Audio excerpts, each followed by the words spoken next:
Have you heard that the Central Bank of Nigeria, the Apex Bank in Nigeria, has mandated banks to begin charging 0.5% cybersecurity levy on all electronic transactions in order to bolster cyber defenses. Now, the Apex Bank gave the directive in a circular dated Monday, the 6th May, that's this week Monday, and sent to all commercial, merchants, non-interest and payment service banks, as well as mobile money operators and payment service providers. The deducted amount shall be reflected in the customer's account with the narration cybersecurity levy, and the levy is to be remitted to the National Cybersecurity Fund, NCF, which shall be administered by the Office of the National Security Advisor. The Apex Bank also said the implementation of the levy will start 2 weeks from the date of the circular. So in 2 weeks' time, this levy is going to, the banks are going to start deducting this levy, all right, from customers. Financial institutions have been given deadlines also to update their systems to handle this levy deduction and remittance. Failure to remit the levy can result in penalties, including a fine of up to 2% of a financial institution's annual turnover. Okay, so also later in the day, the CBN came out with another release, and in this one, they have listed 16 bank transactions that are exempted from these new cybersecurity charges. Okay, now go online and check out, the 16 transactions that have been excluded from this levy, okay, because it's long, I cannot begin to reel that out. Anyways, a lot of Nigerians have gone online to react to this development, and most of them are expressing disappointment with the new directive. Okay, so like I said, I don't understand figures that well, all right, but I do know that for maybe like a transaction of 1 million, we're talking about 5,000 naira, all right, that's 0.5% of 1 million. So, but then Nigerians are not finding this funny because according to them, the banks already are doing too many deductions from their monies, all right. Now, let me quickly read some of the reactions, all right, that got my attention online. All right, so this fellow who goes by the name Ami for Flexi says, hold on a minute. Growing up, the idea of saving money in the bank is to not spend our money carelessly. Also, you get interest for doing so, and your money increases rather than reducing. But nowadays, saving your money in the bank only reduces the amount you have rather than increase it. Killer charges here and there. On just one transaction of 100% value, you'll be losing over 2% of its value. Then monthly reduction of SMS, card maintenance, etc. will keep reducing your savings monthly.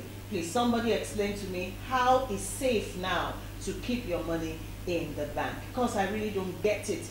My cash at hand, 1,000 naira is 1,000 naira.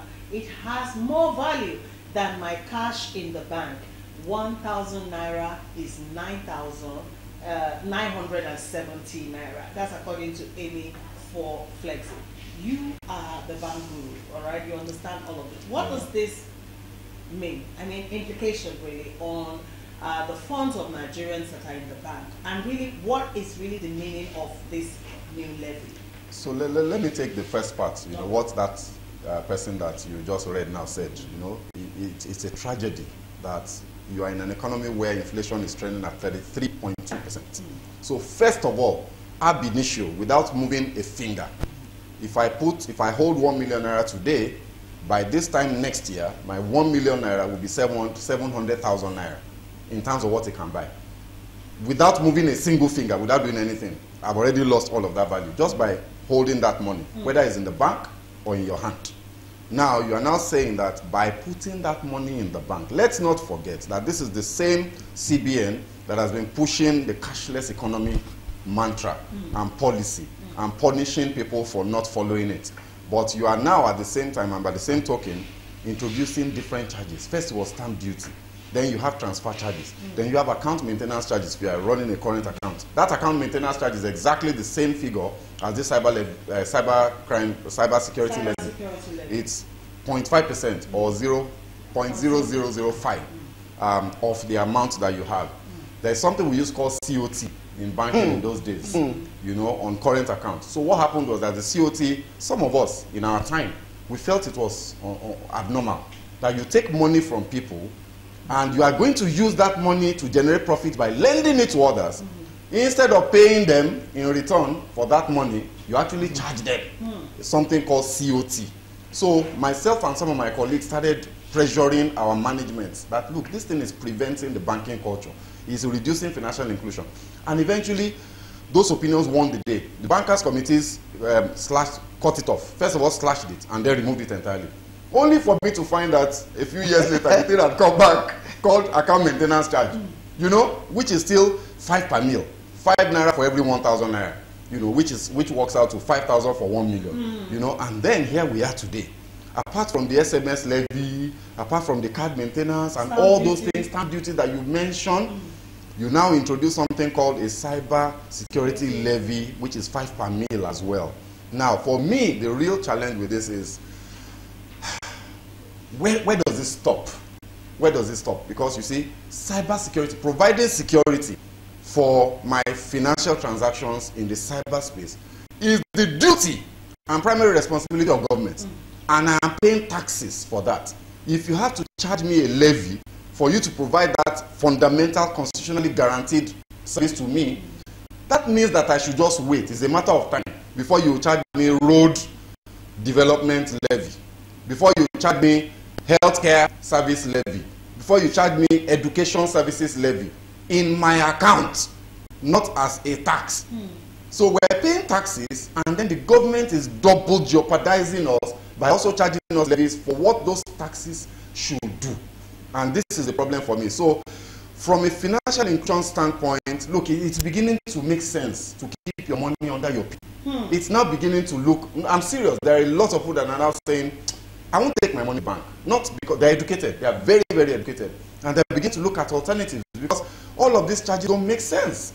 So fortunately, you know, the level of outcry and you know, resistance to this from all sorts of quarters, people like Serap have already gone to court, or they're threatening to go to court as usual. It's a good thing. NLC, as weak as they may be, have already talking. They have already spoken. Even if nobody will listen to them, it's good for them to talk. You know, people who are opinion leaders in society have spoken. So I am sure that this will be reversed. I don't think it will stand. And nations. Thank you, Mr. Shokuto. Let's not forget there's no money in the bank, by the way. Exactly. POS operators are the kings at the moment. So you pay to get your money. First of all, the bank also charges you for that. Absolutely. Okay. After POS operator have taken their the bank charge you and then we charge. Anyways, your opinions. One thing there is this. Well, I'm not surprised. From the beginning of this administration, I said it. For some of us that have learned and have researched about the style of governance of the current president, President Bola Ahmed Tinubu, he loves Nigeria. He loves this country. The way he loves Lagos State when he was a governor. But he loves taxes. And that's the reason why when he was a governor, the number of agencies, Lagos State is still the state that have the highest number of agencies in the whole 36 states. Nobody come closer. Even in one particular ministry, there could be 6, 7 attached to one. So, his way that he's looking for money to really govern Nigeria in one way or the other. And that is what is reason. So I'm not surprised. Yoruba man sọ pé ẹni tí a mọ̀ lọ́sàn a kì í tọ́nà wò tó bá dòru. Somebody that you've known clearly based on antecedent. You will know in the middle of the night. You don't need to relay the torch to be able to know the identity of that person. So, but the problem there is that at this time that people are buying fuel for 1,000 naira per liter, only the one owned by government that is selling below that. In this particular period that inflation is going down. Food inflation, that one, food inflation, non-inflation is running after food inflation because food inflation is greater than also. At this particular time, where the level of unemployment, where small-scale businesses are dying, and you really want to be doing this, and I look at those ones that are exempted. Mama P, it was a sobo. There is no way you are not going to pay that money.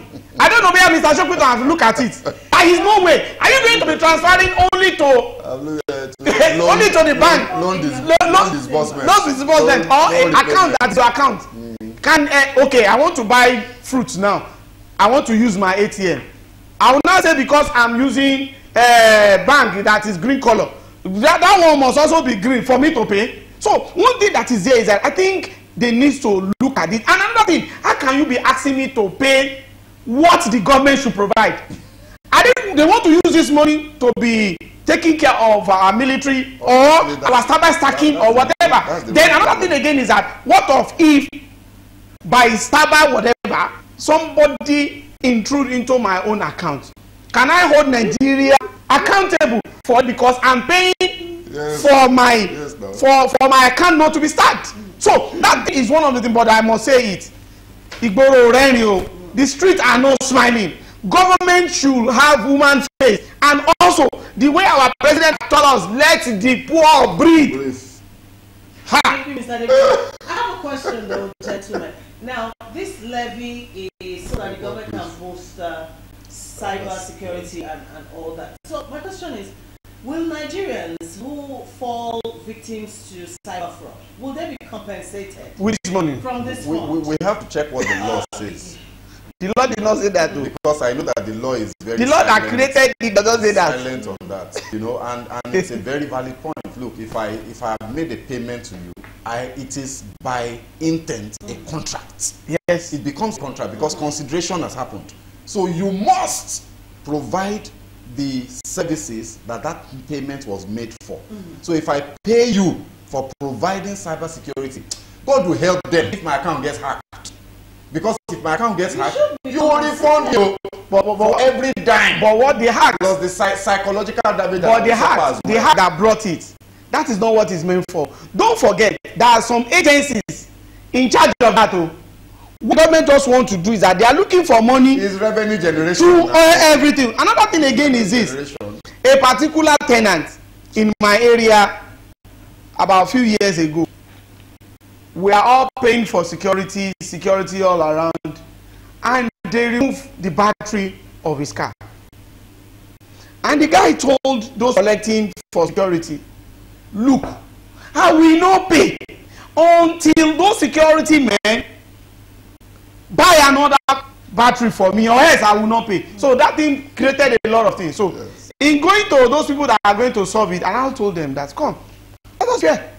Somebody is paying for something for his car to be secured. Yes. So the only thing there is that it's two-way. Maybe you are going to exempt his house from paying the security. You know the amount you're supposed to pay per month. When the money for that battery reach, that you buy another battery, show the community, I bought the battery from next month, I will be paying. Or we have those security officials. Part of the salary we are paying them, they should remove, even if they cannot remove in a month, maybe for 3 months, they should buy it. And that is exactly what we did. So that, because one thing there is that if I'm paying for security and I put my car in front of my house, and somebody now, you have to pay for it. So in case this thing is hacked, you have to ask government to, because if you are collecting money for cyber security and they use the cyber to defraud me or include into my account, I'll pay though. Thank you so much, gentlemen. All right, so this new cybersecurity levy, according to the statement put out by the CBN, will take effect 2 weeks, starting from this week Monday. Yeah. All right, so in 2 weeks Monday. All right, so I want to sample our opinion. You might begin to see those kind of. I'm sorry. Let me quickly chime in again that, you know, government is meant to provide stability. I don't understand. I don't think these guys realize what they're doing. Push everything to us. You know, how can you introduce something as momentous as this? Because if you look at what this becomes for transactions that run into multiples of millions, it's significant. And in 2 weeks, You create a new law, you create a new levy, and you're implementing in 2 weeks. Where is the room for planning? What happens to the people? How do I recoup that? How do I prepare for it?